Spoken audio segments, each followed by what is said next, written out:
When I found out that Zoe Saldana was half Dominican, I was like, oh, a halfsy like me. Like, yes, she's out here, she's beautiful, she's brilliant.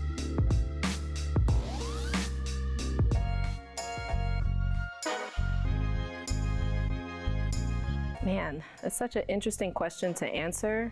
Does Miles Morales count? I haven't seen myself represented that much growing up, so that's a really tough one for me. You know, the whole term Afro-Latino is relatively new in terms of like how popular it is. First of all, my mommy, like I am first generation Haitian American, I'm first generation American. So man, like she sacrificed so much for me to be here. Like being American means so much, you know, given, you know, our migrant, you know, immigrant, you know, story coming from Haiti. So definitely I'm very appreciative and very blessed to have my mother sacrifice all of those things that she sacrificed. I would not be standing here being successful in my career, just living in the United States, if it wasn't for my abuela and my abuelo, who literally sacrificed their life to make it to this country. So I'm super appreciative of that, and that's my drive till this day. That's my drive forever and my inspiration forever. Like, if they did it, I could do it too. I tend to think of my ancestors first and foremost. Without them, I would not be here. Yeah, as an organizer, I've definitely taken inspiration and hold a lot of gratitude for a lot of those revolutionaries that came before me. I think of Gaspar Yanga. I think of folks doing work with the Young Lords.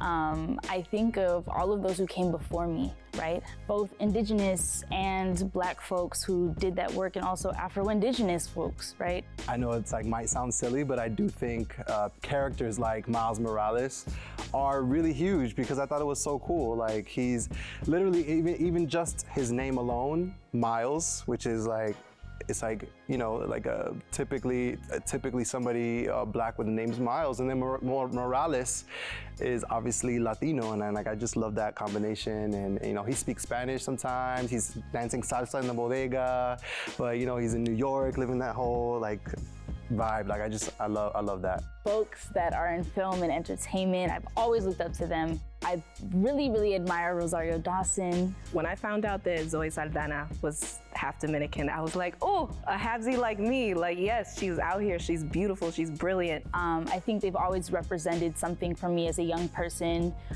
who, you know, from the age of 8, doing theater at a Shakespeare Theater Conservatory, and hoping someday, you know, to be on that big screen, right? I think they really did something for me as a young person. I'd say a lot of really greats like in music, because music is literally my life, my passion. Madeleine Negra, she came on the scene, dark skin, Afro, talking her Spanish. And when I saw her on the television doing her thing, I was like, someone like her could do exactly what I want to do. Of course, my other fellow halfsy Dominican, cardi-b. I love how just vibrant she is and unapologetic about it. Like Wyclef Jean. Oh my goodness, definitely a musical legend that paved the way in Latin, you know, Latin, Haitian culture, pop, so many crossovers in music. Like me being Cuban, of course, I can't like not mention Celia Cruz. She was a trailblazer for all of us dark-skinned Latinas on the scene, singing her music in Spanish, and everyone was looking at her like, who is this Black woman? She was the most blatant about like, hey, I am Black, I am Cubana, I'm beautiful, I'm Latina, I'm Black, and it's beautiful.